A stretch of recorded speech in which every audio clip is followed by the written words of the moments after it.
Seigneur, que ta grâce, seule ta grâce. Nous voulons instaurer un état de droit. Et dans un état de droit, il y a une justice indépendante. Ce n'est pas à l'individu Félix Tshisekedi de commencer à faire justice.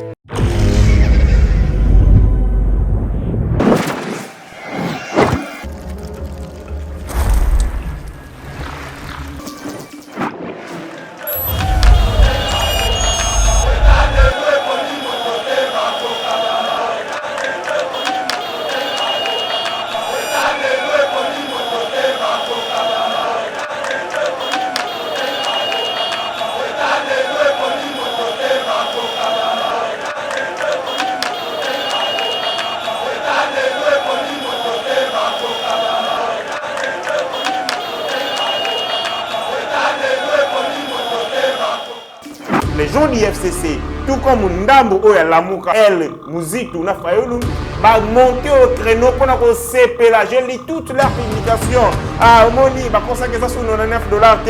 Et comme il dit ça, et Rosa sous l'indiqué, je me demande, est-ce que les Congolais, pour nous avons ça la passe dans FCC dans la Lamuka. Nous avons interpellé le peuple congolais, pour nous ayele. Toujours que les dirigeants vont non, ce sont nous qui laissons ces dirigeants diriger en notre défaveur, et puis te mettre là-bas.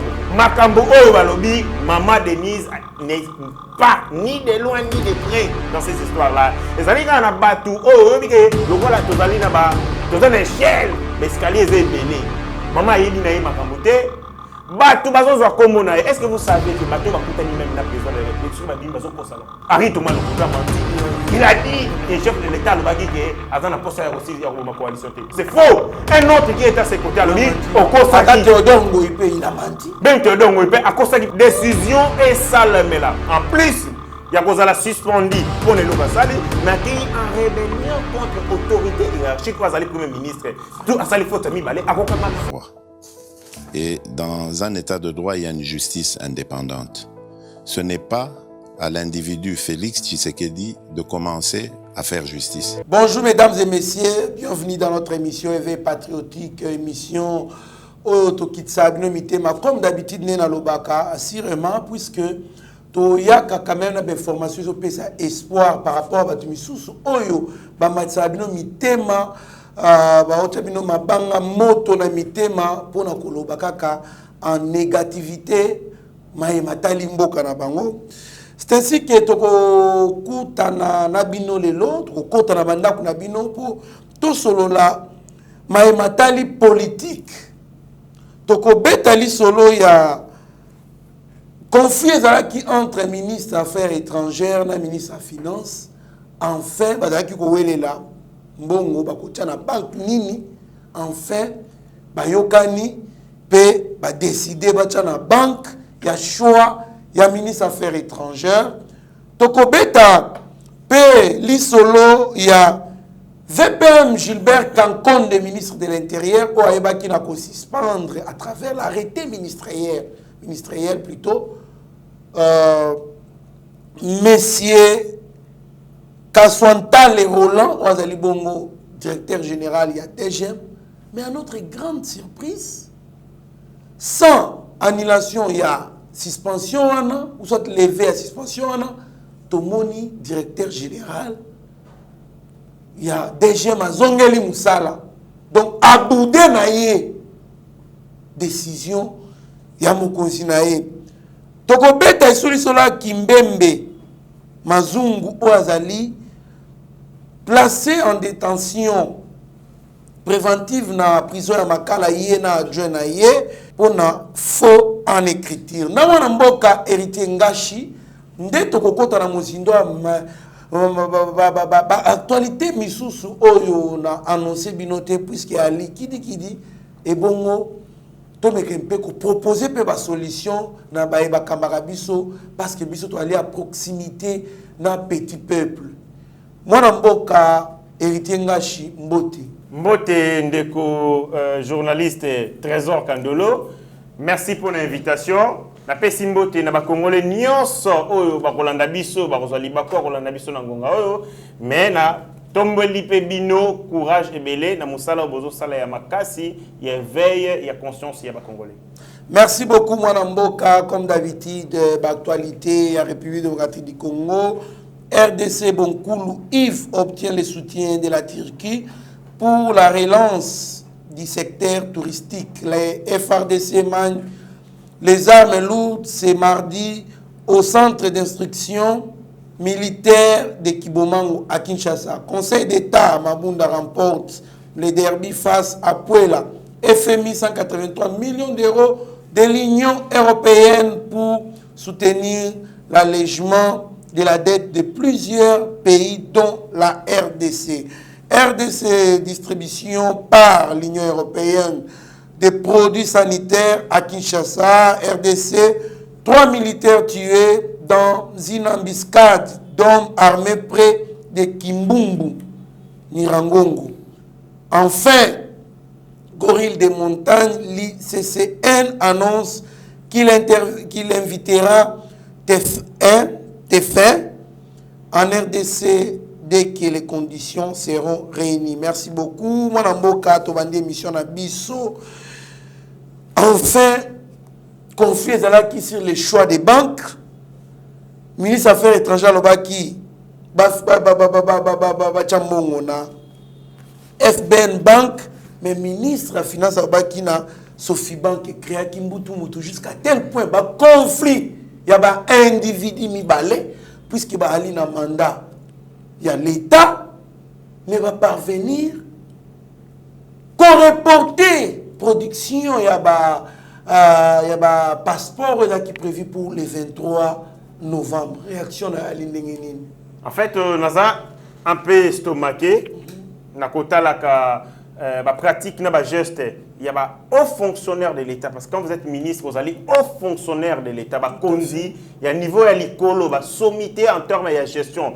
Il y a un mot cannabis au Congo, parce qu'on a des guerres sur des questions aussi banales comme celle-là, Makambouya, choix ya banque. Je me demande, est-ce intérêt ni bazali na Congo, il y a qu'on placer Mbongo, il y a passeport dans telle banque ou telle autre banque. Je trouve derrière agitation, des biloko. Il y a Liboso, c'est une tentative à vouloir saboter cette action aux aliments qui succès, pour c'est le président de la République. Parce que bango na ligne de conduite na bango, tout ce que fait le président de la République pour na bien-être à Congo, pas na bango zalimabé. Du coup, il faut qu'on combattre pour que tu justifies son échec na biso pendant 5 ans. Pour dire, lui n'est pas venu du ciel, Aouta Jupiter, Aouta Saturne, c'est un fils comme les autres qui n'a rien fait comme Bisopeto Salagi. Vous connaissez la question qui a commis Mokonzamboka. Soit Betika Moussafibo, les Congolais Bongmani Balamoro, Tala les réseaux qu'on s'est loté. C'est ça leur logique. Mais deuxième logique aussi, c'est par rapport à la gain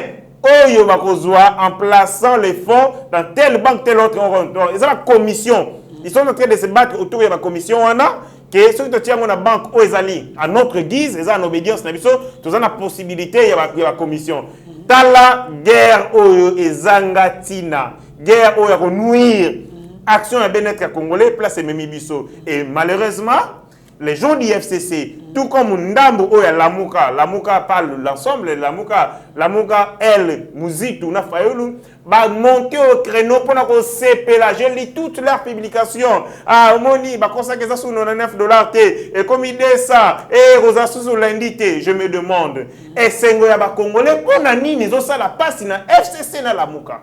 Pourquoi la joie des Congolais peut faire du mal na Bandeko ya FCC na? Je me dis, est-ce que ça va Congolais le biso? Est-ce qu'ils sont aussi épris d'esprit à Maoua pour le peuple Oyo? Pourquoi tout ce qui défavorise les bien-être congolais, ces gens applaudissent. Dans mon équipe, a commis, un journaliste proche, il y a Maman Olive, a commis, passeport lundi, nini, moquerie. Tout le monde moqueur. Parce qu'on toujours, il y a un discours, il y a mépris. À l'endroit, il y a un forum, ça là, parce que pour eux, il faut que Félix Nassale et le côté, il faut échouer. C'est extrêmement grave. Je suis en train de dire au président de la République, quand tu es à Makambo sur Salami, au soir, il y a consultation nationale, le président Sepeli Sabiso. Il doit nous donner ce qu'on a besoin pour que, tout c'était 2021, année il nous avait dit cette année c'était une année d'action. Donc comme il a souka ba action na union va détruire yango. Toutes les actions initiées elles ont détruites. Il y a moins la président de la République faut se débarrasser na bango pour que 2021 ça la année ya renaissance, ya mbotama ya sika, to renaître à nouveau que le Congo renaisse à nouveau. Mwana mboka eritinga jali pasi mingi ko yoka makambo to bimisa. Je ne comprends pas comment est-ce que échec y a président de la République. Pour échec à président de la République et qu'on a vraiment palpable dans la population. La population doit ressentir. Tout à fait. Alors, comment se fait-il qu'il y a des gens qui parlent chaque jour au nom du peuple? Parce que SNC Baloba, il parle au nom du peuple. Ozupe Lamouka, il parle au nom du peuple. Mais voir que ceux qui passeport, les gens allaient $250 ou $300 comme sous les régimes de Joseph Kabila. C'est le petit peuple qui va en pâtir dans le sens que pour qu'on soit passeport, ça deviendra un problème. Et comme l'élixir, il faut avoir des moyens. Tout à fait. Mais quelque chose qui a l'avantage de tout le monde. Comment est-ce que c'est pas mais les mêmes personnes là, ils parlent au nom du peuple et puis ils sont souvent suivis et soutenus par certains peuples, certaines catégories de peuples. Ezali naïveté, il y a peuple, mais aussi ce que moi je dis, on va bien syndrome il y a Stockholm. Ezali syndrome o esalaka ke mutu basali ma bepa bourreau na ye et à cause il y a méthode oatie en place, mutu basali mabe akomi ko yoke la mawana mutu asalaka ye mabe. C'est peuple tozali nango. Tozali loka ba soso oyo ba beti ba longoli yo ba poil ba beti ba nyokoli yo après muto a beti yo bakelo masangu ala bande obenda yo ala ba yebisi ba tomoni soso akozonga ka pananga soso azongi pepa kolona ye parce que soso azali na mémoire ya mukuse soso azokanisa malamu te. Mais nous ne sommes pas des animaux. Biso to l'équipe animal to koma musika Dieu nous a doté des facultés supérieures que les Kabanyama. Pourquoi ces gens qui veulent notre mort? Pourquoi des gens qui nous endeuillent, qui nous veulent voir dans la misère?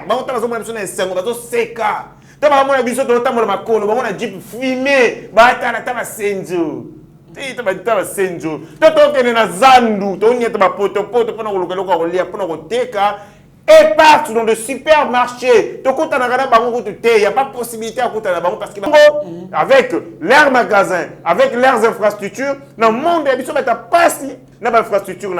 Mais ce sont les mêmes personnes qui reviennent vers nous. Nous sommes 5 000 francs. Ah, ça va bien. Akabaka. Bien. Mais quelqu'un peut te nourrir, Tim, qu'on le recouvre. Est-ce que ça m'a yé les penza? Toi, tu as 30 ans. Ceux qui ont ça, sur 70 ans, donc on ça sur 40 ans, dans mon kilo. 40 ans multiplié par 360 jours, donc on a à peu près 12 000 jours. Est-ce que mouton a nourrir chaque jour, tu 12 000 jours? Non, il te donne quelque chose, peut-être au pendant 1 heure. Mais yo le za mayele mukuse o tikeli destin pe vina o mobimba asakane la ngoti mukolo yo kokufa nazo interpeller peuple congolais bozo mayele batu balobaka toujours que ba dirigeants bazali mabe. Non, ce sont nous qui laissons ces dirigeants diriger en notre défaveur bazo boma biso et puis to metela bango maboko. Merci beaucoup mon mboka pour la conscientisation au sali na peuple congolais bazali manipuler bali lokola ba marche pied o bali kotomola ba tu o ba komi ko mona na biso lelo pendant que biso to ali ko kufa na nzala mais ils prennent les décisions à leur propre avantage. Tala ba tu mi bali ko bomana pona ba commission na bango ba kolia na mbongo ya l'état ali pasi mingi mona mboka VPM Gilbert Kankonde assistandaki DG il y a DGM Monsieur Roland Kaswantal assistant qui est pour la insubordination à Kenda qui visite moko kuna inspection à Kouti il paraît que ba chinois ba qui na détention kuna qu'on soit ba condition et là qui vraiment qui to côté et qu'on soit alors ba suspenda qui mais moi na mboka à notre grande surprise tous autres appels il y a des gens et les qui la bango DG Wana reprendre, il est suspendu. Le vendredi soir aussi, je m'abuse pas ça que le samedi matin. Mais lundi, Aya Bandi Moussala. Il paraît que Azali na main noire moko ya ali ko soutenir ye ya likolo makasi koleka mokonzi na indirect. Ce qui remet Ali Bongo. Comment est-ce que Biloko vous avez reproché le régime? Il y a Joseph Kabila. Biso soki mutu aosala mabe, nous sommes là pour condamner. Yeba TV, c'est dénoncer les antivaleurs.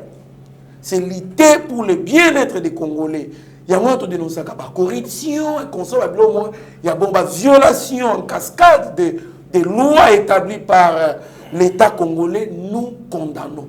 Comment est-ce que les mêmes choses là, si réellement elles sont vraies, que Azaki suspendu et que réellement à reprendre Moussa lundi sans qu'il va lever mesures à suspension?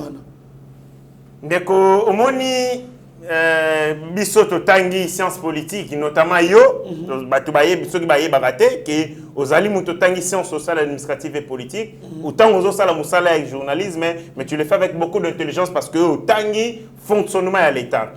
L'État, dans ma mission régalienne, est ce qu'on appelle aussi l'État gendarme. On est fondamentaux, il y a l'État. L'État est l'État gendarme. L'État, à mon raté. L'État est personne morale. Mais oyo, misala na ye moni samaka à travers action. Action, notamment, il y a service. Notamment sécurité, il y a tout. Instaurer ordre, discipline. C'est à travers ça que l'État a zalité ou l'État a zalité. Parce que l'État, ça ne suffit pas au monde à Félix, ça pour l'État. Il faut que l'État a intériorisé par l'État. Comment l'État, ça se traduit par exemple, que poser acte oyo et à la contre et mauvais côté. Par exemple, quand nous avons matiti na balabala. Nous tout que l'État est allé. Il a peur du poids de l'État à robot comme titité. N'est-ce pas toi qui n'a pas il quitte nini limite n'a pas salaire avec automanda qu'on a libanda. C'est parce que azobanga l'État parce que l'État ils ont imposé contrainte n'est pas battu. Mais ils ont senti poids l'État sur bango. Et ça dit comme tu constates un régime ya Kabila. Si vous voulez voir la non-existence de l'État, le peuple. C'est parce qu'au moins, le peuple a reçu la différence entre bien public et bien privé. Alors, on a tendance à s'accaner la bien public de la même manière que les bien privé. Il y a un moment où on a détourné en bongo. On a mis tout à l'État, détournement des deniers publics. Il fallait qu'il y ait des mémos. Et ça, à l'État, à même on a bilanganaé, à même on a fermé. C'est ça l'absence de l'État. L'État gendarme n'existe pas. Ministre intérieur, Azali Moko est le pilier à l'État gendarme. La police. Et de l'autre côté, le ministre de la Défense. Ce sont ces deux ministres qui imposent sécurité dans l'État. Donc, ils brassent ce qu'il y a à l'État gendarme. Mais quand un ministre de l'Intérieur prend une décision à l'endroit, il y a un mandataire public. Où il y a pouvoir. Et que Moutouana a défié, c'est tout simplement l'inanition de la nation Boucher Balobaka. Ça veut dire qu'on défier l'action de l'État.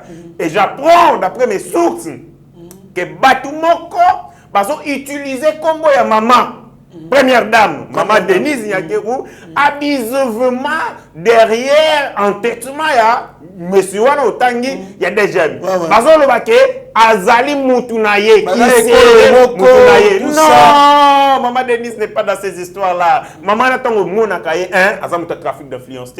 C'est quelqu'un qui mène une vie, qui mène une vie ordinaire, accessible. Azali Moutumoko yaba lolendo te nengo to monaka ba première dame ya kala. Ba to ba l'accent ba biceps qui pouvoir les abisso. Je ne crois pas. Et je ne pense pas. Parce que quand tu vois l'homme, tu vois la femme. Parce que tu vas s'engager et longo, ceux qui va kokani, s'ils peuvent voir dans la même direction. Si vous regardez Félix Tshisekedi, de même Negazali, moi ce n'est pas Azali Bongo. Tout à fait. Sorotali Oyakala, gangstériste, moi ce n'est pas gang. Bapomba. Tout à fait. Ba biceps. Pomba. Bango bongote. Osakani ba neutraliser yo. Qui pomba na bango mona naka. Bazan entreprise égale et foutaka ba redevance à l'état té. Voilà qui pomba qui biceps. Bazui ba bien public de l'état manque y a respect dans l'institution de l'état. Ba bomi zo. Ba lion ba bomo ko lia matiti. Bango atongi zo na bango mususu ya kingakati. Voyez des gens ba gang. Ils détruisent les biens publics pour en créer les mêmes biens. Mais pour la bango. Babomi ba port. Babomi ba port nationaux, ba créer ba port privé. Mbongo zokota na libenga na bango na famille na bango. Babomi ba entreprise. Babomi ba entreprise privée. Parce que ba monopole ya ba importation, d'être na secteur ya ba vivre. Est-ce que yebi que soki entreprise lokola ba mama na nga ebele, ti lelo ba boko libana na passe na mbongo Thomson. Ba mama na nga ebele ba sala sous copie ya Thomson te le collège ya Olive Lembe. Azo monopole exportation ya importation ya ba vivre notamment ba Thomson. Ndesali ke ba gamane kangama. Tant magamane kangami, nos mamans allez s'il vous plaît, nos mamans bandeko ko defa kabilo ko no. Mo hérité zela. Ce qu'on yebisanga, wana ezako sunga peuple to ko boma peuple. Mais batu balingi Congo te, balingi ils n'ont rien à foutre. Mais ba to mona rasiko azo me mabana azo tout tapondu wana ezaka ya solo to ya lokuta. Non, ce sont ce qu'on appelle na politique, ce sont des actions de charme. Action de séduction. Parce que la action on n'a pas ba naïf, pas ba zoba. Ça n'est pas mutumoko mais bomimbo ka mobimba. Parce que au moins nous sommes combien na ville province à Kinshasa? 10 millions, 12 millions. 10 millions de personnes, 12 millions de personnes. Basali privé à Kola Thomson à moins cher parce que il y a une personne qui a le monopole de comporter va vivre. Parce que dans un monopole il impose les prix. Tout à fait. Mais s'il y a la concurrence loyale parce que c'est belé s'appelle Mbongo Misolo na bato bazo sala secteur wana. Abomi ba client ba congolais belé ba kino belé ba bien té. Mais accueillir pour consoler famille moko. Alors qu'ici charme wana olobi wana kisi mao. Non, les Congolais doivent comprendre. Ba action wana c'est action politicienne. Pour na ko sabino. Dites-vous Maman Olive a yé pas nabino touti pondu lelo. Dès le 23. Bon lié pondu ya touti. Et bon le 24. Ah ouais le sous. Et pondu est cosa différent na pondu bola ka chaque. Et bon le 25. Et bon le 26. Peuple congolais bolo mwana buzoba. Bazo zoba bino par ce genre qui pense que vous avez la mémoire ya mukuse lokola banyama. Non, vous êtes des humains. Quelqu'un ne peut pas détruire votre vie pour vous donner du pain pendant jour mort et pour vous mettre les mamans. C'est quel genre de peuple comme ça? Makambo oyo balobi, Maman Denise n'est pas ni de loin ni de près dans ces histoires-là. Les amis quand on a battu, oh, le voilà, tozali na ba, tozali échelle, l'escalier est belé. Maman yebi na ye makambo te, batu bazo zo komona. Est-ce que vous savez que batu ba kutani même na président de la République sur ba bimba zo kosala? Pour preuve. Henri Thomas Lokondo a menti. Il a dit que le chef de l'État a dit qu'il a un poste à la coalition. C'est faux. Un autre qui est à ses côtés a dit Théodore Ngoïpe, il a menti. Ben Théodore Ngoïpe, à cause de la question. Donc, vous voyez, le chef de l'État qui a respecté. Il est faux, parce qu'ils savent que les présidents de la République, la première dame, ne peuvent pas descendre si bas.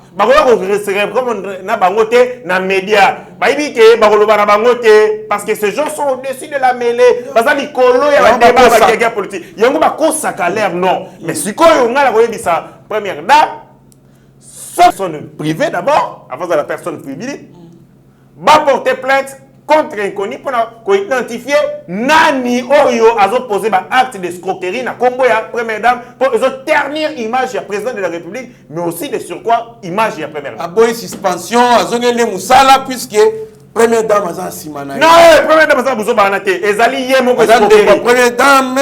Non, même pas. John Nyakeru. Non, ça ce sont des faussetés. Bazo koti ça. Combo ya mwasi ya mkonza mboka na lokuta. Émission ndenge zo sala. Mobi ke yeba TV batala ngo makasi tina présidence de la République. Ce ka émission eleki bo koti si yango. Ba konza mboka ba yoki première dame ayoki oyoka réaction. C'est nécessaire à arrêter. Il faut décision et salamela. En plus, il y a cause à la suspendu pour ne pas sali, mais qui en rébellion contre autorité hiérarchique, quoi, le premier ministre. Tout à ça, il faut te mettre à Vraiment. Et puis, Ozali, il paraît pro cash. Ozo respecter ministre na bino. Il a été nommé par le président de la République. Soni FCC. Soni. Asali eloko wana. Soni. Soni. Bino mo bana ko pesa na no ba autorité na bino, o ba outi na obédience na bino. O pesa ngo valeur des autres que ba tu peut pas pesa ngo valeur.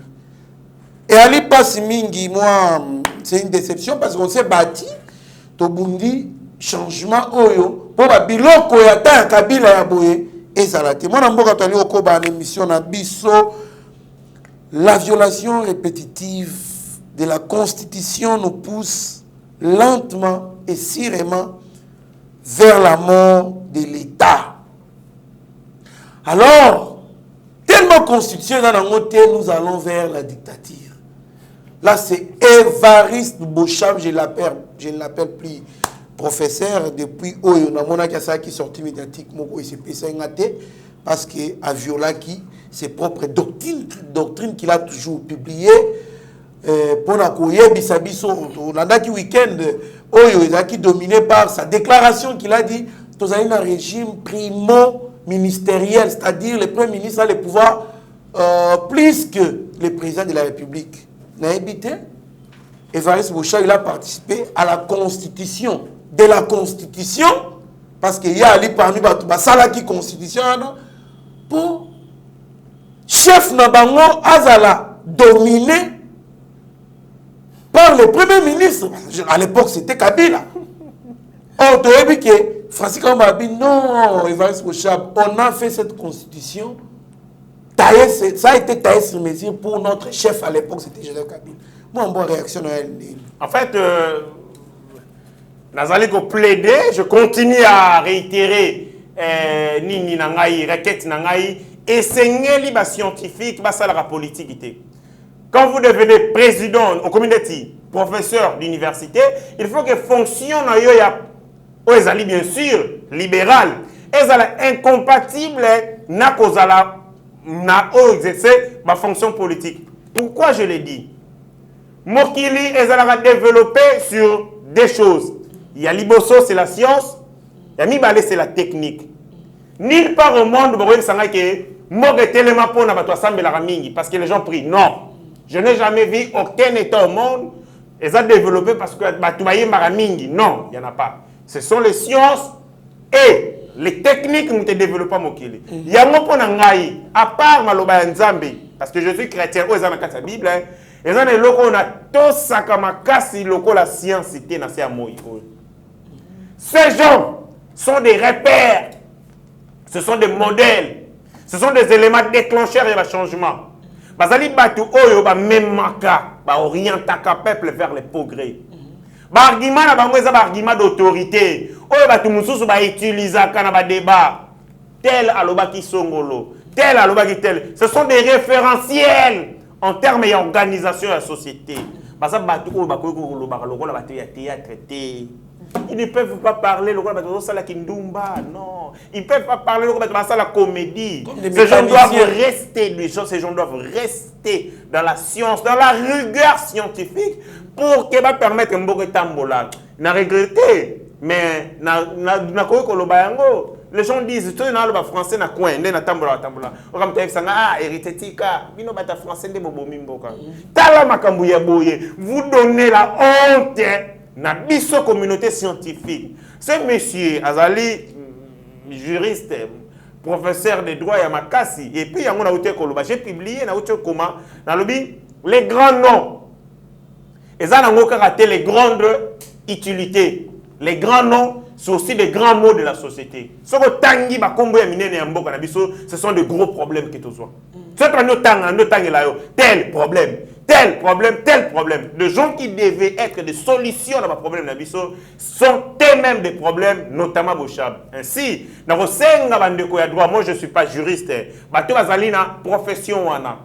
Mal retirer thèse il y a professeur Beauchamp parce que a si on manque oyo est impossible. Un jour dans la vie sur la niveau il y a malhonnêteté à la société à cause il y a attitude il y a professeur voilà. Je vais un peu parler mon qui est dans ma cambo oyo il y a régime primo ministériel. Régime primo ministériel et ça variante il y a régime parlementaire où le Premier ministre a une majorité stable, on aime toujours permettre à gouverner. Où azali pièce inamovible, il y a action politique, où nous avons un président de la cohabitation, dirais-je. Vous avez quoi, ils ont vraiment cohabitation, mais ils ont très souvent tendance au Kenara, ceux qui ont la cohabitation, et ça, le Premier ministre, à combien il a pouvoir politique et belé, à combien il a tendance à effacer le président de la République. Mais moi, les alliés régime parlementaire, et ça, la maka, en Angleterre, il y a ça, la maka en Finlande, et ça, la maka en Autriche. Constitution, la bison d'Engel Salami.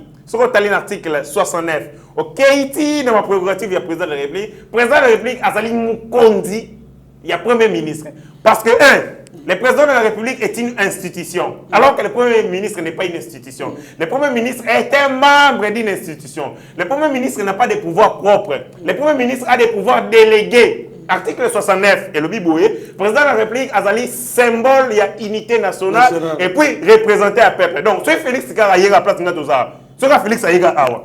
Donc, Congo est Tambola, et puis symbole, il y a unité nationale. Mais le Premier ministre ne représente à lui seul rien.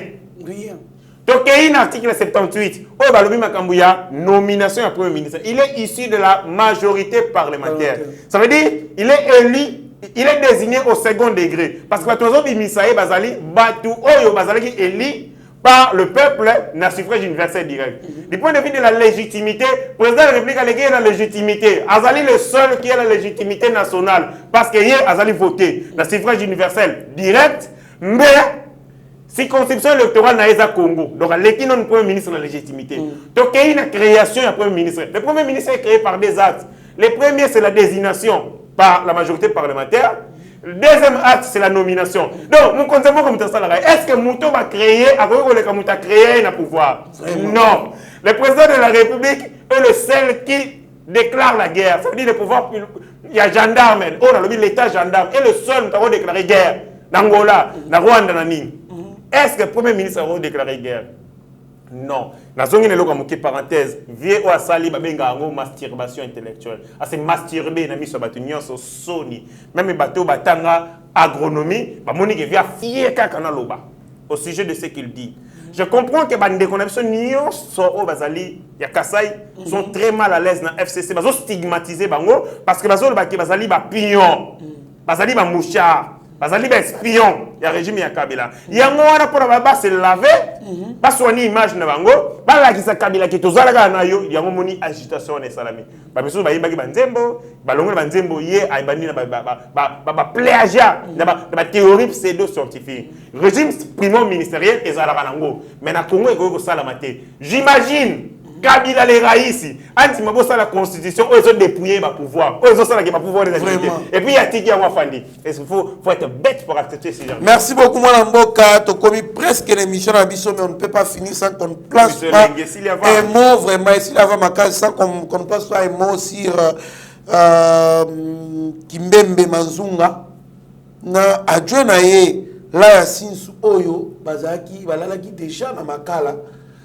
Pour un détournement et puis écriture en faux et usage de faux. Mon amboka réaction en fait, ce qui n'a régime ya Kabila et là qu'on a IGF bandé ko sala musalate, c'est parce que le voleur s'est trouvé dans la chambre du chef. Mukondiye mo kazaki na mule miyibi. Est-ce que vous savez que l'IGF est créé depuis 1987? Mais seulement IGF faisait mukolo langai. Bato ba yebi yangote. Mais IGF comme le roi Sika. Parce que les voleurs se trouvaient dans la chambre du chef et le chef a dit que justice c'est ça la musala nango. Kimbembe Mazunga o na lobelio, c'est pas n'importe qui. Ozotanga, Kimbembe Mazunga c'est le conseiller du président de la République Joseph Kabila. C'est-à-dire le président de la République Joseph Kabila était entouré que des voleurs. Si depuis tout ce temps Yemoko na justice aux alaka pour na série na ye. Akoka ki ko dénicher te ke bazaba miyibi ko kanga bangote. Il faut comprendre que justice est bien miyibi. Ce qui justice zo bangi sa susu batute. Iboye ba que justice yango moko na ba miyibi. On avait une justice de voleurs qui protégeait et défendait les intérêts des voleurs. Yango wana le lotongo justice comme ko koma polé, to comme ko mona bolungu na bango des voleurs, tous ce sont des voleurs. Nako senga procureur et puis par ricochet na dossier oyo ya matata ponyo. Pourquoi matata ponyo zaka na ndako netilelo? Mais ce monsieur devait être aux arrêts. Parce que le rapport est démontré implication naïe. Mais alors, Gérard Moté. Gérard Moté, non, sa responsabilité est établie. Là, si bien un rapport que tel conclusion à Ango, na peuple ainsi de suite. Mais il faut y faire et l'on étape pour un peu et comme le roi en France, parquet financier. Il y a un moment où il landi et Sambisi et Kangi et Kotisi Moutona Boloko. Il y a un moment où il est là, il y a un moment où il est là. Rapport Rwanda et Kangaye Tota, le procureur général, Atika Kolala, Akanganga criminel Wana. Merci beaucoup, mon amboka héritier Ngashi. Nous dénonçons terrain ya triomphal. Tomoni bazo tia batol, batie pancarte, bazo tonga soki non. Dans les cas quand on kutaka ba jeune bazo s'entraîner, ba jouer 4 équipes, ba kaboli koto équipe moko kuneki, so ba kokende wapi ba terrain vide des ananceli. Pour que kotonga nanceli. Nani ateki triomphal po ba tia ba selango biloko ba salana. Est-ce que Mokonzamboka vous êtes au courant? Ministre ya titel ya makambo owana makambo etali ba terrain consort gouverneur ya ville province à Kinshasa. Est-ce que vous êtes au courant nani ali côté ka triomphal ba jeune ba s'entraîner kawana bato ba yekolaka mituka ba sak entraînement na ba hotel ko ba yaka kosa wana na ba bien public à l'état ba kosuka wapi te municipal en tout cas triomphal t Mokonzamboka pour la mise ça ce sont des actions on va trouver ça pour ba initier au côté peuple ba initier terrain on est sur ma équipe belé na ton kuta 4 équipes wana on le kanaba 11h 4 équipes s'entraîner on le kanaba 16h 4 équipes ba poko 4 ba kosuka wapi nous ne voulons pas plus de ça tolingi terrain wana triomphal et ça là on va te ba utiliser kango pour le bien-être des Congolais. Moi, je suis héritier Ngashi.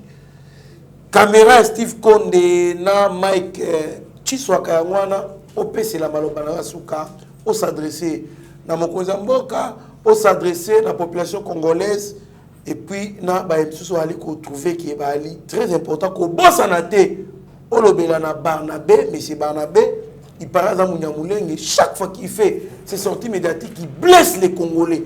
Alors, Lobaye, à Kolongwana Kinshasa na mandoki po ayaki na mandoki. Donc lui il est prêt pour la guerre. Pour na Kabila va foutre 3 millions de dollars et ça les logoté. Réaction na yo.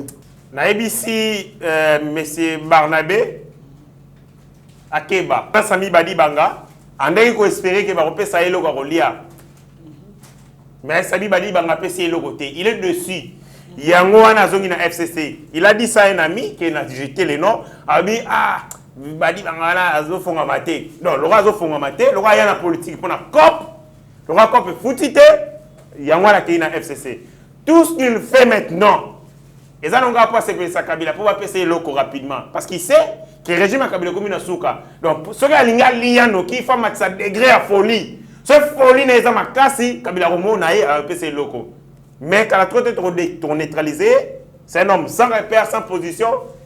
Ça, il s'est humilié quand la minute la télévision. Lui qui prétend être un politicien, bongo moukouse parce qu'un comédien l'a humilié na TV. Ake bababilo kouana ya pambala zo sala. Ça sont des déclarations de guerre. Pour guerre général des répliques, il faut attendre bababilo ko ya bongo. Il veut quoi? Mais qu'il est tangawa. C'est Congo lui appartient lui Barnabé. Ma déclaration irresponsable, pas digne d'un homme d'État. Na zongi na mokonzi ya mboka lelo ba congolais belé bazo yoka bazo zela olakisa bango nzela ya sika to kende to yoka ki déjà na ba molo baka ami voilé que esengeli commettre un terme na coalition ezali cadeau ko pesa biso si vous ne le faites pas président de la République vous courez des risques ya liboso on va constater que ba tionyo s'opposer mikolo za caprice. C'est-à-dire, FCC a rezoyo, a rebroyer, puis a finir yo. Deux, ce qu'on s'allie à côté, peuple congolais est sans yo inayo, on perd de légitimité, on comme manipulable et facilement malléable pour la FCC. Sauver Congo, peut sauver le destin à Congo. Aux en choix de société, à part au tal liboso, kozonga sima et zali kokufa. Merci beaucoup, Mwanamboka Héritier Ngashi. C'était vraiment une bonne chose à partager au plateau. Moko, en tout cas, merci beaucoup. Moko Zambora Oyoki Nenge Héritier Ngashi Alobi, c'est un message qu'il a donné. On a aussi à Batou Obazakana Simanae, c'est-à-dire les Congolais.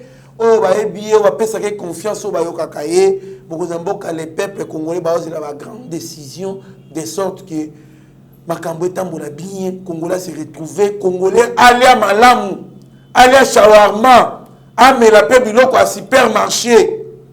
Et Gozala et Sengomingi. Merci beaucoup Mokozamboka.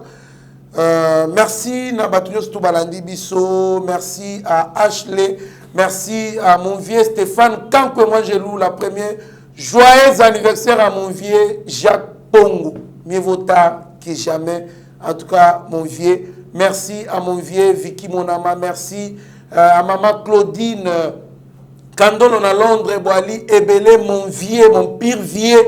En tout cas, Mathieu Meli aux États-Unis. Merci à mon vieux Chiquito Mouchachino. Mon vieux Chacho Pipo de Madrid, na Espagne. Merci beaucoup, Boali. Tellement Ebele, j'aime Ngona. J'aime Ngona, les pétroliers, na Canada, Bozali, Ebele. En tout cas, on a tangiwana pour lelo bakoki. Restez branchés sur notre chaîne. Vous ne serez en aucun cas déçus. Mieux vaut être maître sur silence que plutôt esclave de ses propres mots. Merci. Seigneur, que ta grâce, seule ta grâce. Nous voulons instaurer un état de droit. Et dans un état de droit, il y a une justice indépendante. Ce n'est pas à l'individu Félix Tshisekedi de commencer à faire justice.